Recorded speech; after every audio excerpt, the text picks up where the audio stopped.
Hi everybody, and you're very welcome to this edition of Capricorn Radio, broadcasting today from the town of Bushmills. Our aim is to discuss topical science, ancient history and historical mysteries in an effort to unveil our true cultural blueprint. I just want to give a quick plug in for the website before I start. You can log on to capricornradio.com and there you can subscribe for releases and news updates. You can also follow the links on the homepage for Facebook, YouTube and the podcast channel. All shows will be archived on capricornradio.com and please get in touch if you have any comments or guest suggestions. I would love to hear from you. Today I will be discussing the work of Christopher Dunn. Chris's Pyramid Odyssey began in 1977 after he read Peter Tompkins' book Secrets of the Great Pyramid. His immediate reaction after learning of the Great Pyramid's precision and design characteristics was to consider that this edifice may have had an original purpose that differed from conventional opinion. After further research and study of source material and various theories, Chris concluded that it may have been originally built to provide a highly technical society with energy. In short, it was a very large machine. Let me see, can I get Chris on the line? So I have with me now on the line Christopher Dunn from Arizona, I believe he's in at the moment, and we're going to be talking today about the Giza Power Plant. So without further ado, let's bring on our guest for today. Hi Chris, welcome to Capricorn Radio.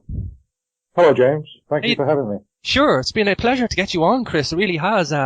This show's going to be unique for me in a way, Chris, for a couple of reasons. You know, not only are we both engineers and authors of ancient history stroke monuments, but my career is based in the energy industry and as an engineer. So your book's going to be about the Giza Power Plant, and it's a fascinating and appropriate tie-in for me because it was just a joy to read, Chris. It really was like. So it's first, it's first published in 97, Chris. Is that correct? Or 98? 98, yeah. 98, yeah. Mm-hmm. And it's still going today, Chris. With and that must be quite amazing to have that book still going because not a lot of authors get that, do they? No, that's true. I think. You know, I'm really fortunate to have a publisher that keeps books in print, you know, and it's really good. A lot of publishers will remainder a book or they'll stop making copies. Sure. They just go for the larger numbers, but this book seems to be and you've had some recent discoveries that actually have relatively recent that have enhanced the theory so it's the theory that you've presented first when you started to write the book, which took you a while, but it's been growing a while. I think it was Gantenbrink store and stuff like that had only enhanced the theory further. Yeah, even before the book, Gantenbrink store discovery really helped, and then the exploration behind Gantenbrink store in 2002 that was significant also. So the first exploration of the southern shaft in 1993 by Rudolf Gantenbrink was included in the Giza Power Plant, and in the Giza Power Plant there was a prediction of what may be found behind that door, or so-called door. Mm-hmm. They've nicknamed it a door, I think. They nicknamed it a door for want of a better term, I think. So we're going to get into specifics, Chris, in a minute. I tell you what, we've got some new listeners, so just briefly, succinctly, let's just get a bit of your background because this is crucial to your book, Chris. This is if there was ever a crucial career background, I think it's yours, Chris, because you've got quite a colourful, enigmatic career in the engineering background. So just give us some brief specifics there, Chris, if you could. Well, sure. I'm from Manchester originally, and I served an apprenticeship at Mather & Platts in Manchester, and then my career brought me to the United States, and then after arriving in the United States, my career took off into other areas. So I've worked as a toolmaker, as an engineer, as a manager. I managed a laser job shop in Indianapolis, and then was recruited by Danville Metal Stamping in Illinois. I worked there for about 27 years in various positions, including management, and recently retired, but was recruited by a Fortune 500 company to work as a consultant engineer, and that's what brings me to Arizona. Previously I was in Illinois, so I'm just here for the week. I'll be flying back tomorrow. But my background is in manufacturing, and essentially my training and education is in workshop processes, practices. I'm a hands-on engineer, and I also work the board and also work the CAD system. So I've been at pretty much every level, from using hand tools to sophisticated 5-axis CNC machines and lasers and other non-conventional type metal shaping technologies. Mm-hmm. So and this is the thing, Chris. This is why it's so important for what you bring to the table. I say this all stands to you. Yeah, it's really the eye that you have, as you say in the book, the trained eye that makes you see these things. Not that other people couldn't spend a bit of time and look at them, but your trained eye would see them for what they are quite quickly. And let's just talk about some facts here first of all, Chris, just for the listeners, because we're going to get into some of this stuff. The Great Pyramid that we're going to talk about today sits on a 13-acre base, perfectly level bedrock, which I know you go into. It's actually aligned to true north by 1/100th of a degree. It's the center of all the landmass on the planet of the polar circumference and the grid line. The cement that's used in the casing blocks is unable to be reproduced as well. It's got 2.25 million tons of stone. The relationship between pi and phi is encoded in it in fundamental proportions, and the list goes on, Chris. Right. But where you seem to tackle things, Chris, is you get into the precision measurements. That's really what I see you tackling first in the book. That really kind of makes you wake up to this monument. Is that correct? Exactly. They say the devil's in the details, and before you can understand something, you have to know it. If you want to speculate on what something's for or present the theory, the first thing you have to do is examine it with closely, using the best instruments possible that you have available. So there seemed to be Petrie in the 1800s started that, but his instruments were not as sophisticated as the instruments that are available today. And he was a surveyor, so he did not use the kind of tools or instruments that I would use.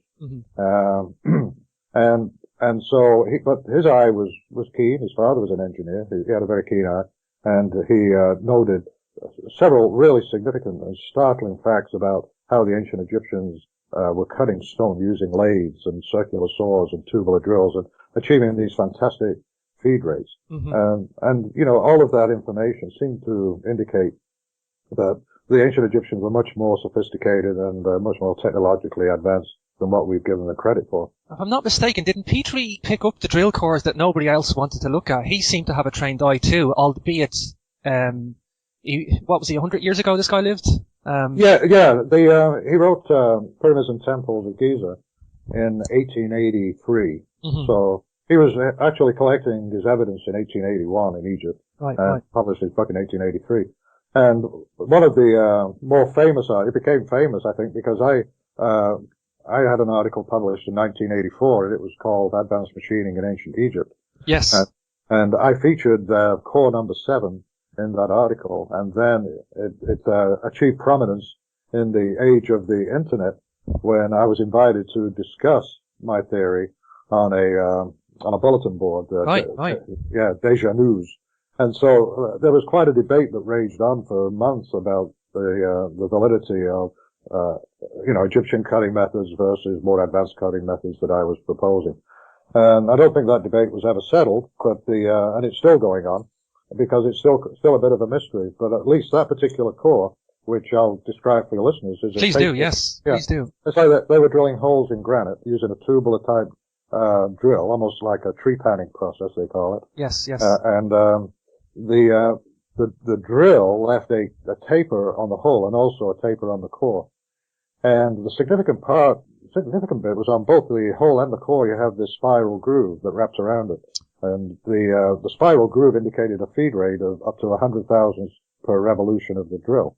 Yeah. That seemed to me to be an astounding phenomenal speed rate. Yeah. Phenomenal feed rate, not one that you would achieve conventionally.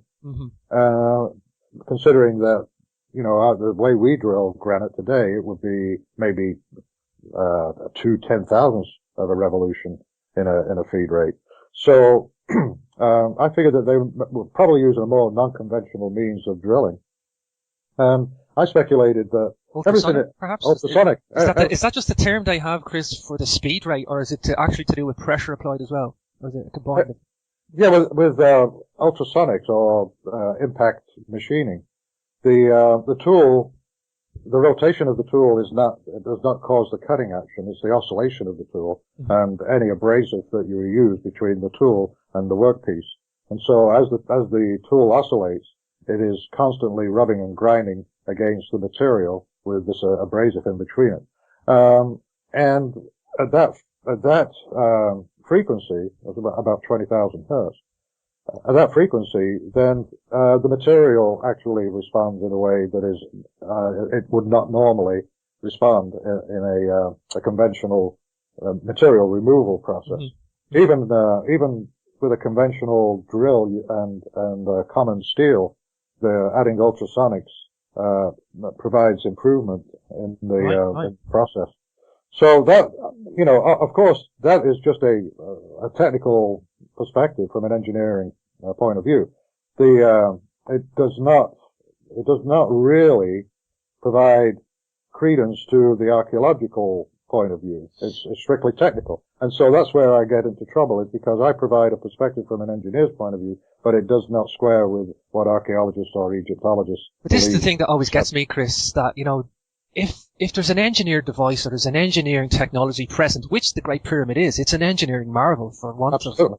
Why not apply an engineering skill set to figure this thing out? But as you say, in the book, the Egyptologists have this kind of dogmatic, stagnant viewpoint, and their old subject was very young in the 1880s. It was born in the 1880s now, and Right. I mean, they made a lot of guesses, I think, and had to basically typecast themselves into a role, if you want. Would that be right to say? Yeah, I mean, they also have to please their peer group, and so stepping outside what is acceptable to their own peers would probably find themselves out of work. Yeah. And I mean, among the engineering group, we have a lot of different points of view and argument about how things should be done, how things should be made, and as engineers, if other people don't agree with us, we go off and just go ahead and do it ourselves, or try our ideas, and then come back and present them. Yeah, I think the thing with engineering is you usually have, that's I think what you said in the book, you usually have one or two or three more methods of doing the process at hand, and there's always that other way of doing it. With the Egyptology mindset is, this is one way or the highway, really, yeah? Yeah, well, the thing is that in engineering, it's all about, does it work? Yeah. I mean, the proof of the pudding, right? The proof of the pudding's in eating, that's right. correct. Right, and consensus on whether something would work is not as important in engineering as it is in Egyptology. They draw a consensus as to what something might mean, and but that is not necessarily the scientific method, and really they very rarely follow the scientific method when they are coming up with their speculations. I mean, that's the thing about the book, Chris, that I loved so much, is that you applied the scientific method from day one. You've seen stuff that wasn't adding up, wasn't being addressed, and again, you've been at it a while before you finished the manuscript, as you were saying, and it's almost a journey of discovery. You were bringing the reader on a journey of discovery through the book, as you were reverse engineering it through the years, the process, and just some specifics. I think you dispelled some of the mythology that the Egyptologists come up to, which is very important, but you did it in a very logical engineering mindset. You didn't address their faults as such. It was more to do with, well, that's not true engineering-wise. That's not true scientifically. And one example would probably be the 13-acre base that it sits on, that they reckon was leveled by water canals. But limestone being porous, as you point out, that couldn't be true. Like, no, just the conventional theory about the purpose and use of the Great Pyramid is full of problems. It doesn't explain a lot of the features that you find within. I like to call it the pyramid as tomb theory, because it is a theory. It is a theory. Yes. Probably the least substantiated one at that. Right, and actually you could craft a really good argument that the features within the Great Pyramid themselves argue against the tomb theory. And, there's no way that you could actually conclude that this was a tomb based on the evidence that we find. And one of the misnomers about pyramids is that they are tombs, because there has been no original burial found in any pyramid in Egypt. Even those pyramids where mummies were found, they were interred later, much later after the pyramid was built. So and there was different stages of pyramid building as well. There is what we call the third dynasty pyramids, the oldest ones, and then there was other levels and other stages of pyramid building after that. Yeah, I mean, you do find different qualities of the total structure. Now, interestingly though, you could look at the Great Pyramid, and we know a lot about the Great Pyramid, and we talk about the casing stones being cut and matched within 10,000ths of an inch, which is... I'm glad you mentioned that. The accuracy of the casing stones is one of the most quoted accuracies on the Giza Plateau, is it not?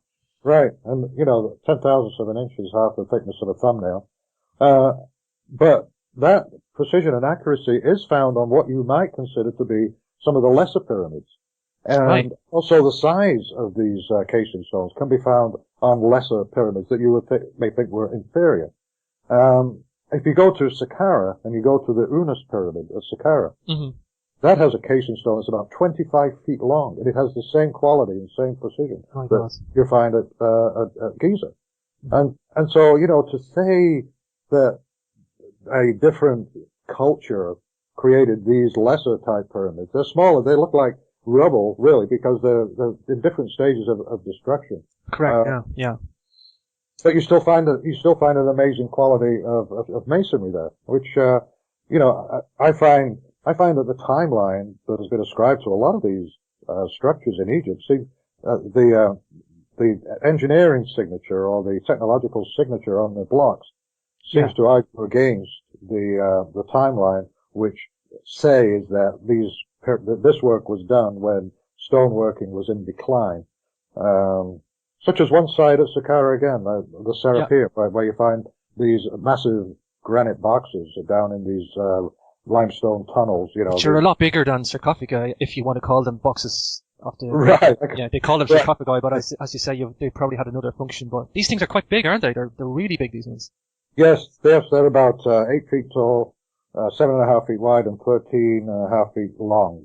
What did the Egyptologists say that they're for? Just out of curiosity, Chris, or because they're not saying there's bodies in them, are they?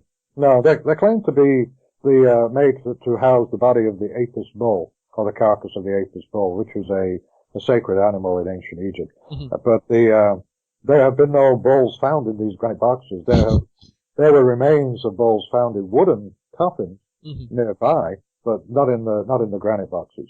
But the evidence that has been uncovered in these tunnels is so sketchy. Yeah. As far as the provenance of what was found, how it was documented, and what was concluded, and what evidence supported that conclusion, seems to be very sketchy. I think the public are aware more so now that the Egyptologists have like a stranglehold on ancient Egypt, that they seem to hold all the cards and they don't let anybody see their hand, and that the level of control they have on not just the Giza Plateau but on all the monuments in ancient Egypt, that Egyptology is really, it's a science. They're like a species among their own, if you will.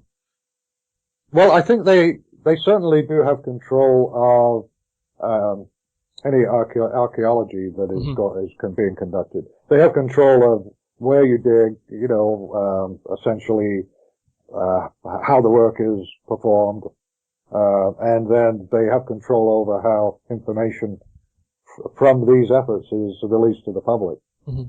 But as far as influence on the general public, the alternate views seem to. I mean, if you go to Egypt with a group of engineers or any kind of technician, and you start to show them the different features of these monuments, the stone artifacts that are flat within 2/1000ths of an inch or 2/10,000ths of an inch, an amazing array of artifacts with complicated geometry and precision, and they immediately reject the Egyptologist story. Sure. Because their training forbids them to accept that the tools necessary to perform this work are in the ancient Egyptian toolbox. They don't exist in the archaeological record. I'm just thinking of the documentary that you made, Chris, Revelation of the Pyramids, and I remember you doing some stuff for that. But first, just now that I mentioned that, I didn't know before I watched that documentary that the pyramid isn't actually got 4 sides. It's what they say has 8 sides. It's almost each side is actually concave a little. There's it's like an 8-surface pyramid. Is that correct?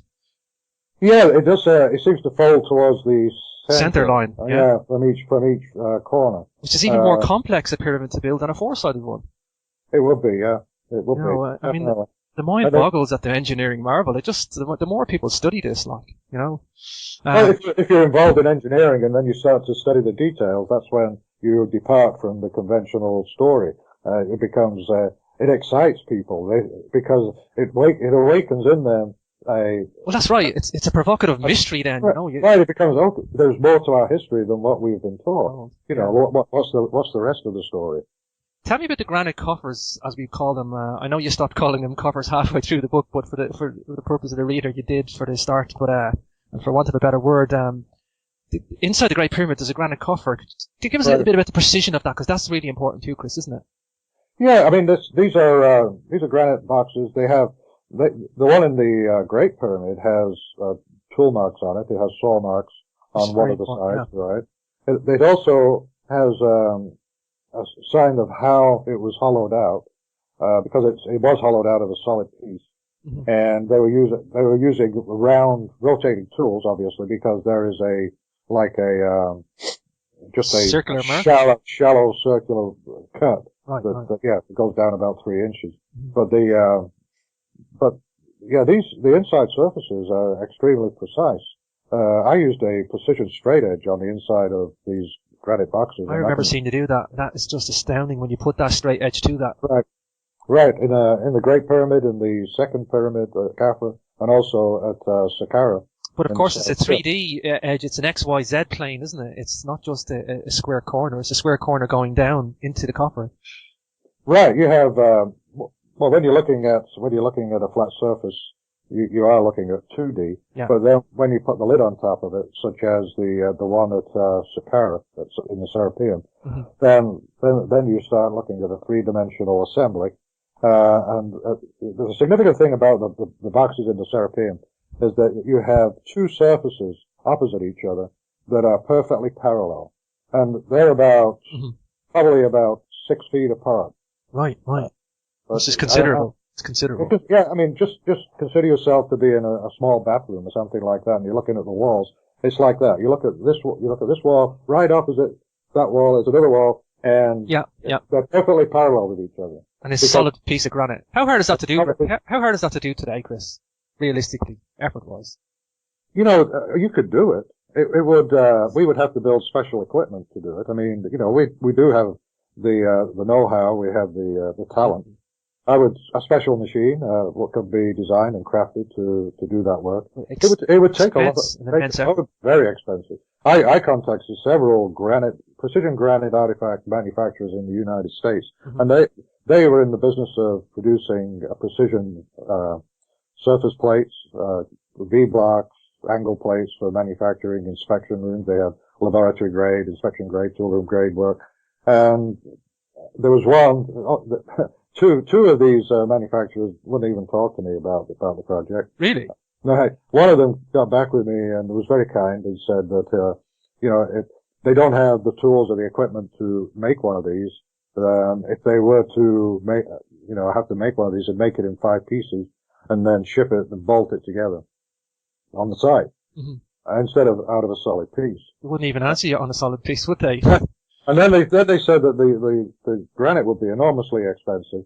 It would cost, and this was back in 1995. Right. And they told me that the granite that size would cost about $175,000. And serious. The shipping costs will be enormous too, because you have Department of Transportation charges with. Mind just boggles, doesn't it? Yeah. But that's today, and we would be stretched to create something like this that. This is what I like about you, Chris. You go into these details in the book because if they did it back then, they had to have a return for their effort. For us today, we get power stations. Like I worked on power stations, wind farms, coal and gas, mostly in the energy industry. That's what I did. Some oil rigs too. But there was always a return for your money there. It was like you were there to make your wage or whatever you were doing, but the overall system was designed to get a return, which was an energy. And that energy was done at a large, large cost to the community. Right. And again, you talk in terms of what that had to be. There must have been some solid reason for that, Chris. That's what I like about what you do in the book. And that's where the Giza power plant theory really develops, I think. Right. I mean, it's like when you are crafting that kind of precision into an object, your tools have to either be capable of no less of precision, or if you are performing the work by hand, mm-hmm. that would have to have a much higher purpose than holding a carcass. So there has to be a special reason for it. Yeah. But then when it comes to hand tools and the marks that hand tools leave, and the marks that machine tools leave, you find the marks of the machine tools, not hand tools. And so the handwork kind of is dispelled as you examine the artifacts in closer detail. Mm-hmm. You know, another thing is that I was looking at, and this is what I love, that the precision, because I'm an engineer, but I think in electrical terms. I think different type of engineering, Chris, but I can apply the same complex processes. Sure. But, you know, the shafts, I never really gave the shafts much of an inkling before, but, you know, the shafts built on an incline don't make any sense, do they? Because they call them air shafts. Again, yeah, right. Another misnomer, but how difficult it is to build M shafts on an incline at such a precisional rate that's there to be measured. Well, yeah, I mean, I don't think that the angle on those shafts varies more than half a degree anywhere along the shaft. I mean, that's insane precision, isn't it? Right. They were inspected by Rudolf Ganzenbrink, so he has the engineering data on that. Mm-hmm. And you can read about that exploration on his website, which is Cheops.org, www.cheops.org. And we're going to link that all up, and we're going to link gizapower.com for your website too, Chris, on the homepage. And I've got some articles on my homepage about the exploration of the southern shaft and the other shafts in the Great Pyramid. Mm-hmm. So, but yeah, I mean, but as far as the complexity of them, you have some of the shafts that bend around the Grand Gallery, which is another subject altogether that we could get into. Why they found it necessary to bend around. But as far as actually accomplishing that work, I mean, they had to lay a course at a time, and then laying the course, they had to incorporate the angle and continue the angle. It just, I can't comprehend that, even as an engineer. I just can't comprehend how the accuracy that, I mean, I can't even comprehend a machine to do it. Like, right, you would have to have a flat plane, and this is what they did. They had a flat plane, mm-hmm. Where that was open to the air. Mm-hmm. You know, the rest of the blocks had to be put in place. Mm-hmm. And then the channels were cut in a block that sat on that flat plane. And so, rather than have to side it or, you know, align it mm-hmm. with the blocks in place, as a closed shaft, it was done just on the flat plane, and then any adjustment could be made to that flat plane. So, but that was a remarkable feat. But now you start to cut these blocks, and you're cutting compound angles so that the blocks will fit together and shoot off at a different angle and then move back at another angle, and then still maintain that angle, the floor angle, of 38 degrees or 45 degrees, whatever it is. So yeah, I mean, it's complicated work. When you put it all together, Chris, I mean, the way I look at it is, these guys could do anything. These guys didn't care. Obviously, they had no concern about what way they went about it. I mean, they just done the most complex, hardest task ever. Really. I love the comment that a architect made. His name is mm-hmm. James Hagan, mm-hmm. and he made the comment that those ancient Egyptians, they could build anything they want. He was from Atlanta. He had this southern drawl, you know, and they could build anything they want. Yeah. You know, just going to go off topic because I mentioned the revelation of the pyramids. You also in that went into the Ramses statue and the complex 3D geometry involved in that. Just tell us a little bit about that, because that, I think, kind of has a bearing just before we finish up on precision engineering. Yeah, well, I first started to kind of key into the Ramses statues at Luxor mm-hmm. When I was examining the crown, the conical white crown of Upper Egypt. Mm-hmm. And this crown, after I completed my examinations of it, I had to conclude that it was an ellipsoid, a partial ellipsoid, mm-hmm. Mm-hmm. and a very precise one too. Yeah. So what I was looking at was symmetry and precision. And I love the bit you did, Chris, where you overlaid two transparent sheets and reversed them so that you could see the symmetry. Exactly, and that was fascinating. I did that for several television programs that have been on. One recently, Ancient Aliens, which mm-hmm. was... I caught that one too, yeah, that was lovely. But yes, I mean, that's when I first started to, key into the symmetry that they were using in the statues, and then noting some of the tool marks that we find on the statues that resembled tool path that, looked almost identical to the tool path that would come off a CNC machine.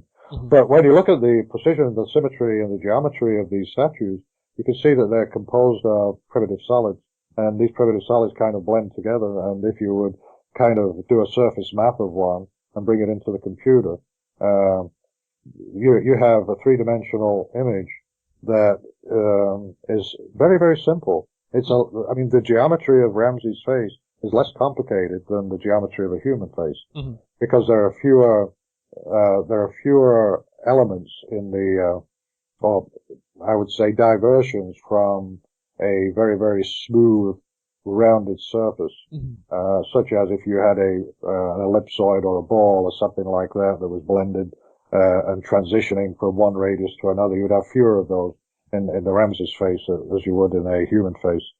So, and then the symmetry itself is incredible. How do they do that? But totally insane. I mean, the precision just keeps coming back, and you've nailed the precision that they did on so many different levels and so many details. And I suppose the Giza power plant, you have three areas that you kind of discuss throughout the book: the precision engineering, the energies that they used for the Giza power plant, and the acoustics analysis. And I definitely want to get into some of the acoustics, Chris. Probably the granite beams is the ones that gets me, because I think that's such a definite line of inquiry where I think there's 43 granite beams above the King's Chamber, and they call them relieving beams, which again is a misnomer. This is what the Egyptologists brand them as, but right. They're not there for any engineering relief stress or anything like that. Right. I mean, all you have to do is look at it, and you can see they're somewhat freestanding. Is that the way to? Yeah, they're freestanding. The only thing they're holding up is their own weight. And they're like stringers between across a room. They're just holding up their own weight. Yeah, and there's nothing on the top of them. Yeah, and as you described, they're roughly hewn on one side and somewhat level or flat on the underneath. Is that correct?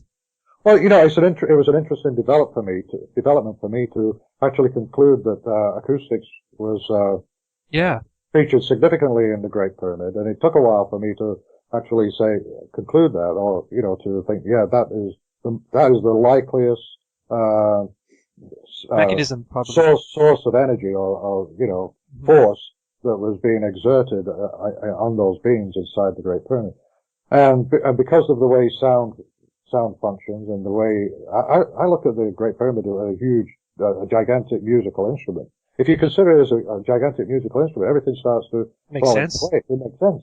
Because what you have are these members above the King's Chamber. There's 5 layers of them, and we could talk about what the redundancy of having 5 layers, and how ridiculous it is to think that they had to have 5 layers so that the King's Chamber could have a flat ceiling. I mean, that just doesn't hold up. But to transfer energy from one beam to the next, you would use harmonic resonance mm-hmm. and sound. Acoustics makes so much sense. You've really gone into such detail with the acoustics, Chris. And so when you look at these beams and you see that 3 sides are flat and square, mm-hmm. with the bottom side being square, but the top is cut rough. So in some of them you have holes gouged into them, mm-hmm. but there seems to have been more effort applied to the top surface than mm-hmm. the other 3 sides. And the only conclusion I could come up with was that they were actually tuning them that way. Tuning them, so that they were in harmony with the rest of the beam, which is in harmony with the acoustics of the chamber itself, the King's Chamber itself. And so everything was based on harmony and resonance. Mm-hmm. You kind of had a little epiphany too, Chris, when you were in the Grand Gallery with the tape recorder. Perhaps you could just retell that story for the listeners, where you hung back after the tourists had gone. I think it was on the Ramadan day. And the pyramid was quiet. Yeah, I kind of got a sense of adventure from you in the book, Chris. That was lovely to read that. Every trip has been an adventure for me, James. It's been an incredible journey. I mean, I've been really blessed. But this particular one was in 1995. And what I wanted to do, I wanted to see if there was any radio frequencies being emitted from the granite when they vibrated. And so I took a guitar tuner. And I also took an RF counter, mm-hmm. and I paid off the guard to keep me in the so I could stay in the King's Chamber. And I asked him to turn the lights off. And so I was in the King's Chamber after everybody left, and the lights didn't go off. And mm-hmm. And so I had the tape recorder running, and it was sitting on a granite block right near the coffer. Yeah. And I crawled through I walked down to the passageway, the horizontal passageway. Yeah. I crawled through to the Grand Gallery, and I yelled down to the Grand Gallery, "Turn off the lights!" And the sound just reverberated, down through the gallery, which is another feature that I discuss in my book and was first noted by Napoleon, and also Paul Horn, who played his flute in the Great Pyramid at one time. I love that analysis too, yeah. Yeah.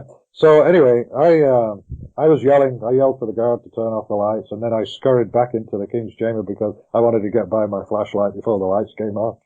And so, anyway, after the lights were off, it was maddening to me because one thing that I didn't think about was the reason I wanted the lights off was so that there's no electrical noise.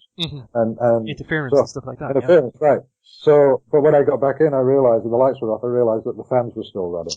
Oh. So I wasn't able to get a pure reading on the RF, but I did get some really interesting recordings.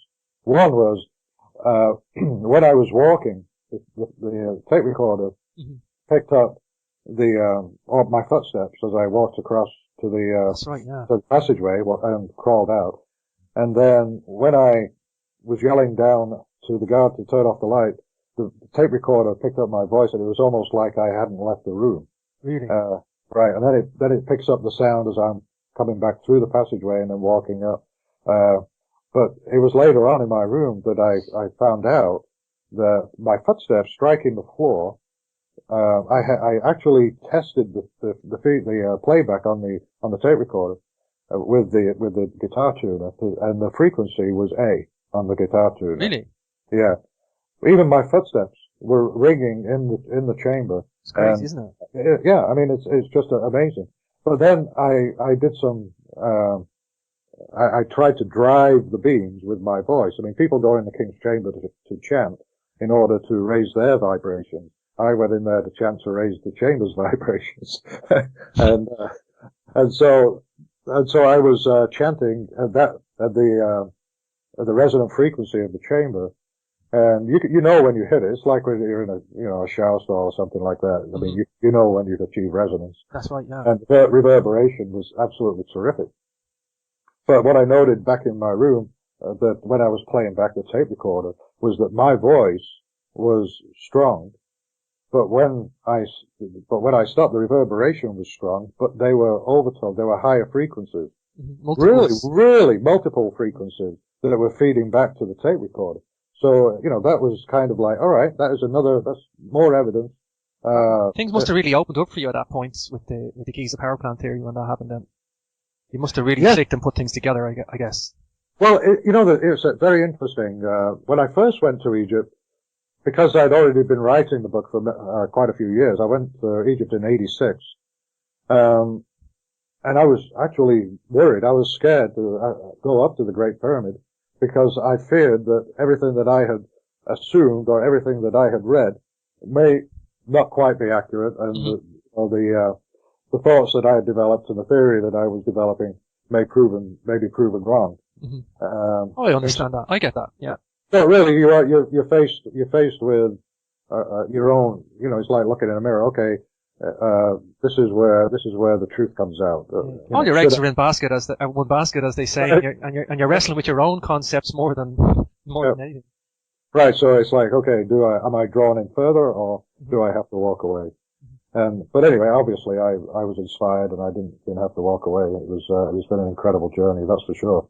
And the Grand Gallery, I like your analysis with the Helmholtz resonator. I've actually studied Helmholtz magnetic fields as well, so I'm familiar with the Helmholtz. But I guess just for the reader or the listeners and readers, for just the harmonics and the resonance, probably just give that Tacoma Bridge analysis and explain the importance of resonance and really, because it's essential to the whole theory, Chris. Yeah, well, I guess that if I could say that since the publication of the book, the resonators in the Grand Gallery, that is still an active and exploration or concept. Theory, yeah. I've been consulting with a physicist whose specialty is vibrational physics in solids. And right. So he contacted me after reading my book, and this is a mainstream physicist who's been published in Nature and Science magazine. So, So you know you're on the right track when somebody like that calls you up. Mm-hmm. But he suggested that there were other acoustic signatures within the King's Chamber that I had not noted. Right. He also suggested that the King's Chamber itself was a Helmholtz resonator, but the other resonators needed to function within the Grand Gallery, mm-hmm. and those resonators would respond to the vibration coming through the pyramid. And these vibrations were created in the subterranean chamber. And it's kind of like the whole system of the Great Pyramid being a power plant, starts in the subterranean chamber and then, and then works its way up, yeah. But it all makes sense when you apply acoustics. That's the key thing, Chris. It is, yeah. We may not have it all figured out yet, but there's evidence along the way that will only make sense when you apply acoustics. I think that's the key thing. It is, and this physicist colleague of mine, he believes that the ancient Egyptians were versed in non-linear acoustics, which is way over my head. But it's I've done physics with a astronomy degree, and acoustics is one thing I didn't like. I have a working knowledge of it, but it's a specialist branch of physics, acoustic engineers like. Right, yeah. Exactly. So and so the ancient Egyptians and these structures definitely have something to teach us in our modern day, because like you started out this discussion, James, you said you don't go to that kind of effort unless you have an ROI or a return on your investment. And the artifacts are so sophisticated, they're so brilliant. I mean, the ingenuity of the engineers, scientists, craftspeople that put these things together, I mean, it displays an intelligence that probably wouldn't support the building of such a structure just for a megalomaniac of king, Yeah. And it's never been recognized really until the 90s, Chris, probably with your book and a couple of others. I mean, we are in a shifting paradigm at the moment, but, the intellectual knowledge that went into building the pyramid, when we're talking about precision and acoustics, which there's a definite line of inquiry and there's definite evidence there, but it's not been recognized until the 90s really, Chris, I think. No, that's right, yeah. I mean, before my book, I'd already concluded that acoustics was the key, and so I was very keen to learn about Tom Danley's research in the Great Pyramid. Mm-hmm. And what he found confirmed that, it was acoustics. Mm-hmm. Because what he found was that the King's Chamber was resonating infrasonically between 2 and 9 hertz. And the frequencies formed an F-sharp chord, mm-hmm. which is really significant. That's very significant, yeah. Yeah. So, it's all this empirical data that we need to actually find specialists to be able to model that data about, based on what we've been able to uncover, what we know about the dimensions, the materials, and do a full, finite element analysis on it. Maybe some acoustic engineers, architectural acoustic engineers, could help in that. Yeah. Things are changing in Egypt as well as we speak, and, I'm hopeful. I know I was talking to John Anthony West on the show last week, and, I don't think he's as hopeful as I am, but I would like to think that if Zahi Hawass is gone now, some new guy come in, and I don't think it's going to be overturned overnight, but some more research might open up, and ideas might open up. I'm hopeful anyway. I'm always the ever optimist, but, yeah, I mean, all it takes is one turn of the spade and the whole paradigm could shift. I'm hopeful for that too. I mean, I didn't expect the Berlin Wall to come down either. So. That's right, isn't it? You get these kind of spikes in society that just something changes and it all kicks off like. Yeah. Chris, okay, we talked precision engineering, we talked acoustic analysis. Let's talk energies because I want to talk to you about the microwave energy and the hydrogen generator because we haven't really touched on that. I know we can't go into every little detail, but I guess probably just talk to us about the maser, the precursor to the laser, which is the microwave energy hydrogen analysis. Yeah. I mean, I think I think when I was putting the book together, my objective was to find a comprehensive reason for all the features within the Great Pyramid. Yeah, I like that a lot. I did like that a lot. That was good analysis. And so we have to take into consideration everything in the Queen's Chamber, everything in the Grand Gallery, and everything that we find in the King's Chamber and above the King's Chamber. Mm-hmm. So all of these things have to kind of work together as a system. Mm-hmm. And so one of the pieces of evidence in the King's Chamber kind of leads you to find an answer to the purpose for the Queen's Chamber. And essentially, the evidence in the King's Chamber is that what I call a waveguide, which we talked about earlier, and those are the shafts that lead from the King's Chamber to the outside. Mm-hmm. Well, in the northern wall, the north face, has a shaft, and the dimensions of the shaft are 8.4 inches wide and 4.8 inches high. Mm-hmm. And so what you have are the dimensions that would make a suitable waveguide for hydrogen, because the wavelength of hydrogen is 8.309 inches. Yeah, very, very close to the width of the... Right. And so, it probably would have had some kind of metal liner at one time. And indeed, they did find, in Petrie's time, they found, metal embedded in the outer casing stone. So at one time, they had, some kind of steel or iron or, something. This was shown to be gold plated too, mm-hmm. which is significant too. Mm-hmm. But it's just a very, very small piece. But how many other pieces, were carted off or used for something else? This was evidently protected over the years because it was stuck between the joints of the limestone, core masonry. Mm-hmm. So that shaft suggests hydrogen. So, okay, then the question is, where did the hydrogen come from? Then we go into the Queen's Chamber, and we see that we have this chamber that, there was something going on in this chamber that was not going on in any of the other chambers. This is the key to the whole power plant theory, I think. Right. And that is, when the early explorers went into this chamber, it was encrusted with salt up to 1 inch thick on the ceiling and the walls. Mm-hmm. And then in 1872, Wayman Dixon discovered these shafts. But originally, the shafts didn't penetrate through to the chamber. Right. He was only discovered them by noting a little crack in the wall, and he was able to stick a rod through this crack, and there was no resistance to it. And it went in quite deep.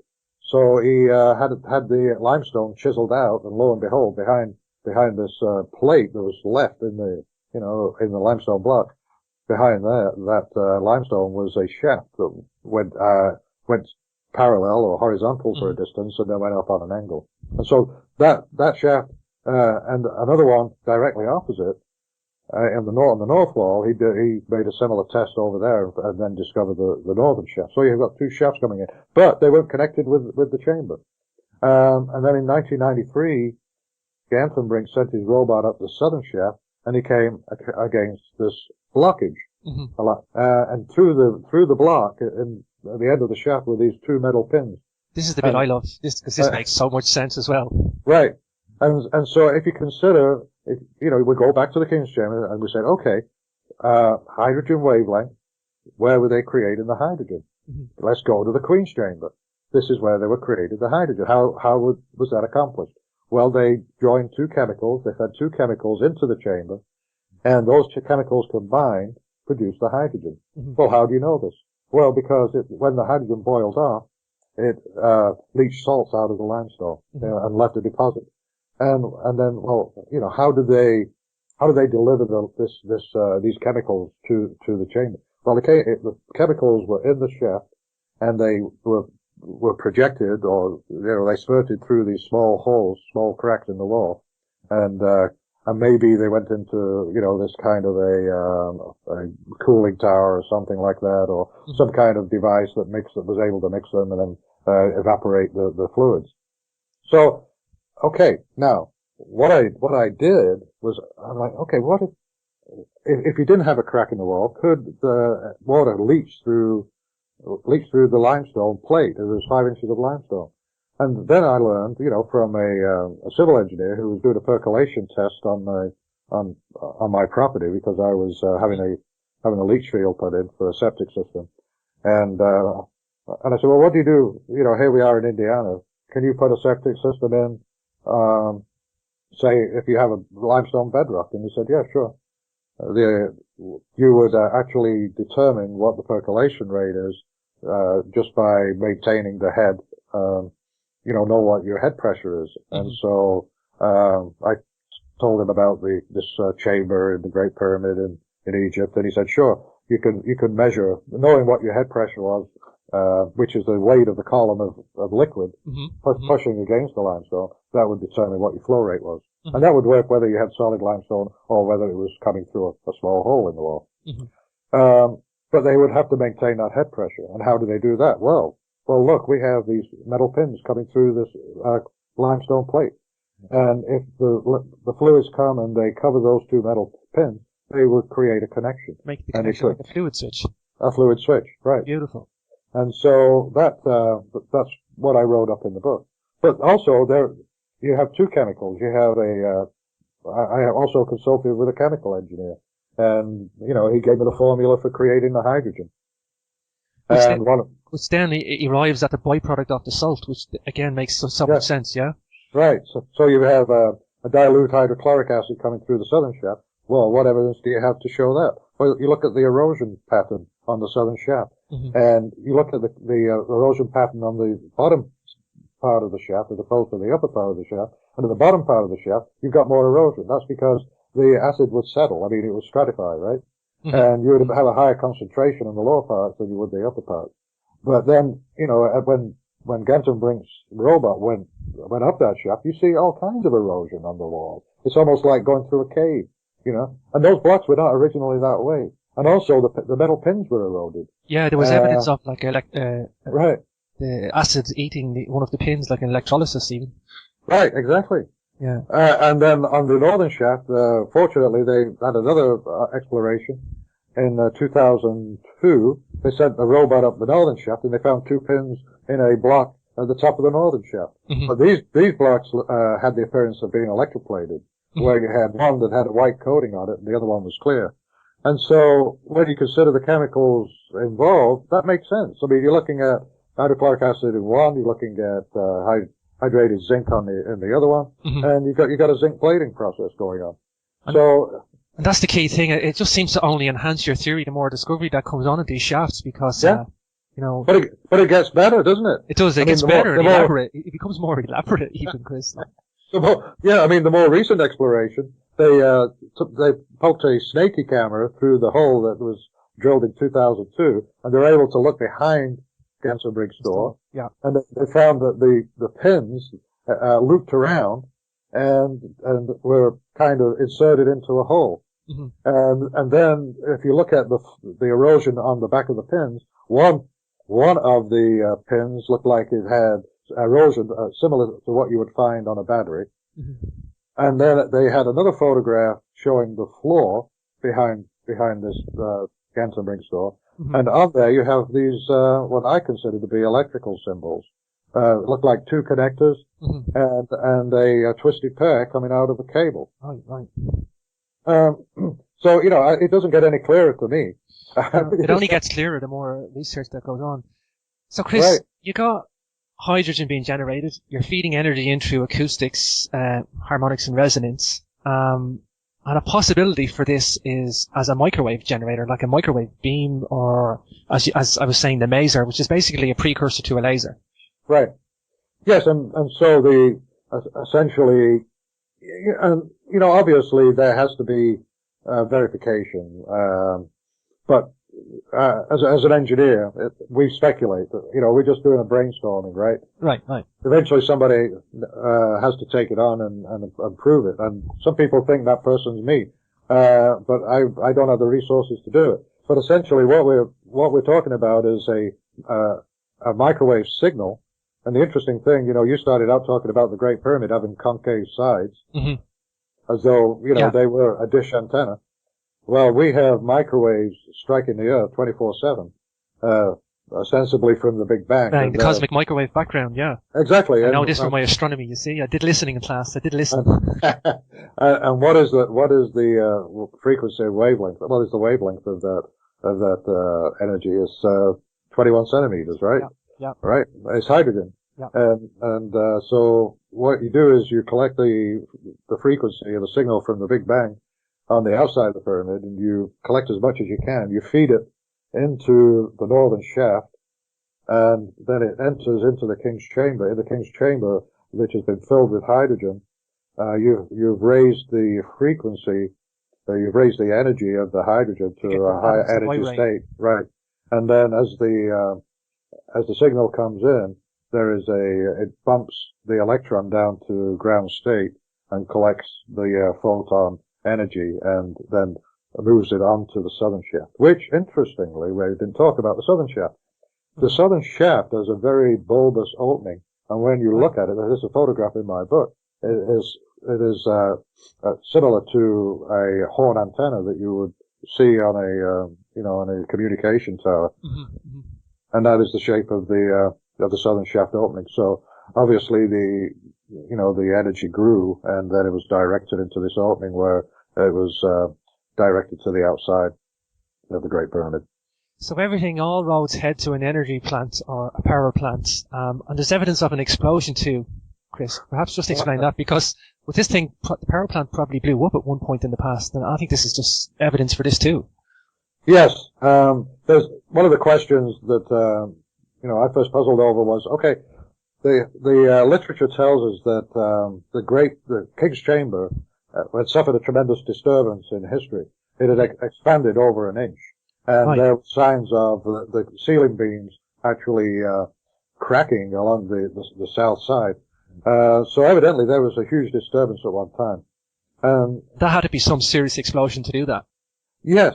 The conventional theory once again got it wrong. The archaeologists got it wrong. They said, well, it was an earthquake, probably an earthquake. Yeah. So, what generally happens in an earthquake, things collapse, they don't expand. Even though the Great Pyramid is on the most stable geological part of the planet as well. And even though you find enormous, incredible precision elsewhere in the lower parts of the Great Pyramid, you don't find any disturbance there. Yeah. You have perfect joint. It doesn't seem to hold up. I definitely agree that the earthquake theory doesn't seem to hold up.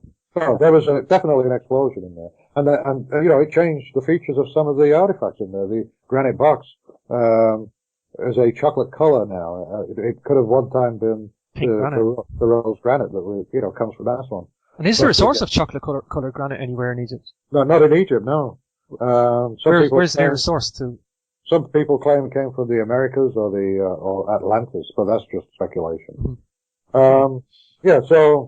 But then there's more evidence when you get out into the Grand Gallery, and this was a surprise to me, and it happened, and the discovery came after I had the book published, and it was in 1999. Mm-hmm. I was at a conference in Egypt, and I noted that there was damage to the walls of the Grand Gallery, and it appeared that they were in a pattern directly above the slots in which the resonators would be housed. Mm-hmm. And so that was significant. In 2001, I was back in Egypt again after they had done their cleaning. They had gone through the whole inside of the Great Pyramid and cleaned the walls. And what I didn't know before, but I could now, was these scorch marks on the ceiling. And there was one on both sides. Right above the slot, you have these very significant scorch marks. So evidently the explosion that happened in the King's Chamber affected the resonators in the Grand Gallery, and probably the whole inside, all the artifacts, all the equipment that was put in there to make the pyramid function blew up, or was burnt up, or eventually was carted off in little pieces, with people wondering what they were carting off. And the granite with the crystal content only appears around the King's Chamber, and that seems to be another very specific reason. I think you tackle everything that's an anomaly in the pyramid, Chris. That's what I love about your work and your research. You tackle the anomalous evidence, and you say at the start that it's your sheer outline going, everything has to be explained or it doesn't work at all. Exactly. But there's evidence for that granite crystal content was, they hoisted that up, 70-ton blocks of pink granite from 500 miles away. Hoisted up how many feet high? Well, it would be over 200 feet high when they finished it. Yeah. Such a specific task they had to line that thing with the granite, but as you say, the crystal content was the key for that as well. Well, the quartz crystal it's a 55% silicon quartz crystal in the granite. That much? Yeah. It's a very special granite. The crystalline structure of the granite is very unusual. I remember going to the Luxor temple and looking at the pink granite statues that they carved there. You can actually see your reflection in them. They're that polished. They're beautiful, aren't they? Yeah, unbelievable. I've actually never been in the Great Pyramid. I've been to Egypt on 3 occasions. One was only to Luxor, and the other 2 times I was in Cairo, I couldn't get access to the Great Pyramid. I've been broken-hearted on 3 occasions. Well, you'll have to come back with me in April. You doing the tour? Would you believe? I just said to John Anthony West, he's doing the tour, and I'm going to miss his tour. He offered me to come along, and I'm busy up until March, and I may actually have some time in April, so we do a tour for sure, Chris. I'm doing a tour in April, and it's what's the details for that, Chris? Could you call out the details for the listeners? Well, yeah, if you want to go to my website at geezerpower.com, there is a link on my homepage where you can find information about the tour. Fascinating. Okay, it'll be a great one. We're calling it a techno spiritual tour. That's a nice mix there. Yeah, a nice mix. Chris, I could talk about the engineering aspects all day long. I really, really could. And I just wanted to get those 3 discussion topics out because it's a very complex theory and it's okay for the engineers to dissect it and jump into it. But, you seem to have covered all the facets that needed to be covered. Now, of course, you can't explain everything away. There could be parts still missing, Mark. But, there's 2 guys you go into in the book that I want to mention because I personally, they're a researcher's dream, these 2 guys, Nikola Tesla and Leeds Scanlon. I'm really glad you mentioned, and I know you've got a deep interest with Leeds Scanlon as well, Mark. Yes. Actually, Leeds Scanlon, I've got my sights on Leeds Scanlon now. As I told you, I recently retired, and it has been my goal to fully immerse myself in his work. Yeah, all eyes are on that for sure, Chris. That'd be interesting to see what you come up with. Because you've been to his tool shop there, haven't you? Oh, sure. Yeah. No, one of the things that I do, and I think that, everybody should do when we go into other countries or we go into the space where somebody has performed work is pay respect to the ancients, respect them for what they have accomplished. And that's what I do. I try to connect with their spirit and try to, understand how they did what they did. And it's quite amazing, That's a good outlook, Chris. That's definitely a good outlook. Yeah. Tell me this, being obviously from Manchester, you've been to Stonehenge, yes? I presume. I've been by it. I have not stopped there. It's just something you mentioned about the granite beams being roughly hewn on one side, because there was acoustics analysis. I've got a guy coming on the show called Paul Devereaux. I've heard of it. Yeah, he's coming on the show because he wrote a book called Stone Age Soundtracks. I've read that book, yeah. You have read that book, yeah. I think but he did a channel, I don't know if it was somebody in the book or else, I don't know if it's Paul. They did acoustics analysis, a Channel 4 documentary anyway, and they did analysis on the Stonehenge monument, and they come up with the same acoustics analysis that is roughly hewn on one side and flatly worked on the other. So it's just an interesting aspect that you mentioned. That's the same. It seems to be a similar concept. Yeah. Well, that's interesting. Yeah. Yeah, I'm not an expert on Stonehenge. Nor me either. It's nor me either. But it's just there's a lot of acoustics research going on at the moment. It's something I'm getting into at the moment. But acoustic research is on the increase. Archaeoacoustics is the subject I call it. Yeah. Well, the ancient Egyptians were masters. I mean, they were master acoustic engineers. That's for sure. Not just in the pyramids, but their whole culture was based on harmony and acoustics. The temples as well. Mm-hmm. Yeah, there's I remember seeing Schock and John Anthony West, Dr. Robert Schock and John Anthony West. I've got Dr. Robert Schock coming on the show too. That's going to be quite exciting. I've got in Egypt. I've got Dr. Carmen Bolter coming on as well. So. Oh yeah, you've got them all, haven't you? I've got an Egypt week coming up ahead of me. But I remember them going into, I think it was the Sphinx Valley Temple, and they have these L-shaped cornerstones that seem to have no other effect on an acoustic resonance in the room.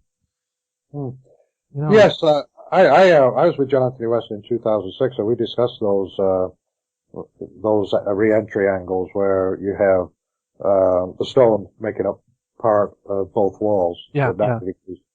It does appear, though, that they were. I speculate that the rough blocks were put in place and fitted together, and then the interior dimensions were applied later. The walls were cut afterwards, right. And so it left that little lip, little edge. Right. But when they sized the area, and probably for acoustics. Right, interesting. People talk about high technology or advanced societies, and they don't like to admit that our ancients were advanced more than us. But I think you have to kind of separate and say, yes, they were more advanced in certain areas, albeit maybe masonry, construction, acoustics. People just think that they have to be either better than us in all areas, or we're better than them, or they're primitive. more complex scenario than that, yeah. I think they just maybe had the more intuitive way of doing things and applying their skill set, Chris, you know? Yeah, I think that it's a mistake to dismiss what we've accomplished today in terms of our technology. The ancient Egyptians were certainly doing things a little differently than we are, I believe. They had a technology or technique for lifting very heavy weights, which at least Calvin rediscovered, but we're not using today in our he's such a small individual as well, and I think that's one thing you highlight in the book as well, that how this small little man spent, so little time lifting such heavy weights. Like, he didn't have any people to help him. Like, he did it all cloak and dagger. Like, He didn't want anybody helping him. Well, he didn't want anybody else to know. But, he didn't want anybody to know how he was doing it. What age did he die, Chris? I think he was in the 50s. 50s. He was a young man then when he died. He was still young. Yeah. Fairly young, yeah. It's a shame his secrets went to the grave, isn't it? It is, yeah, it is. And, he was from Latvia. Yeah. And so, he had a certain paranoia about him that, inhabitants of that area have about the government and, mistrust for the government. So he kept, and also, the old Italian tile layer syndrome where they want to keep their secrets, their trade secrets close to their chest. That's and right. not share them because that was, job security for them. But I do wonder, did he die unexpectedly and he didn't get a chance to tell anybody, or? Well, I'm going on the premise that he did, leave enough information for people to follow and figure it out. Mm-hmm. But, well, I think if there's one man going to do that, Chris, I think you have a good as chance as anybody, considering what you've done with the Giza power plant, for sure. Well, I can only hope. Yeah. Well, you're very modest. You're definitely very modest. So we're just coming over the hour there, Chris. I just wanted to mention your other book. You got another book called The Lost Technology of Ancient Egypt. Is that correct? Yeah, that's correct. Yeah. Yeah. Well, I'd love to get you on the show to talk about that at another time, Chris. I really would. It'd be a fascinating discussion. And if I had my way and I was Zahi Was type figure, I would give you the keys to the Great Pyramid and give you all the resources that you needed to figure out whatever you could. And I would even tell you to dismantle it and put it back if need be. Oh, yeah. You want me to do that much work, do you? Well, if that's what it took, I just think the whole of ancient Egypt, and particularly the pyramid, for engineers, I just think, right. It's such a mystery there. It's such a mystery, and you provided such a wealth of research and enjoyment for other readers there too, that there is stuff there to be figured out, and you can just apply your own skill set, and you've given the confidence there for other people to go and do like-minded research too, Chris, yeah? Right, yeah. I mean, I'm very happy with the state of the work as it is right now. Yeah. Well, that's it. That's all we've got to do for the moment, Chris. So I'd love to have you back on the show at some point, and it's been a pleasure talking to you. It really has. Pleasure talking to you, James. Yeah, and again, you've been listening to your host, E.A. James Swagger, on Capricorn Radio. There you go. That was Mr. Christopher Dunn. He's delivered such a sophisticated, well thought out, logical function to the pyramid that is hard to deny. If you haven't checked out his website before, please do. It's www.gizapower.com. The book is The Giza Power Plant, which is such an awesome read. That's all for now, folks. So I have Shannon Dory and Dr. Robert Schock early next week on the 28th and 29th. And Maurice Cotterell has been rescheduled for a week or so. This is your host, E.A. James Swagger, on Capricorn Radio, signing off for this week. And don't forget to check out the subscription service, guys.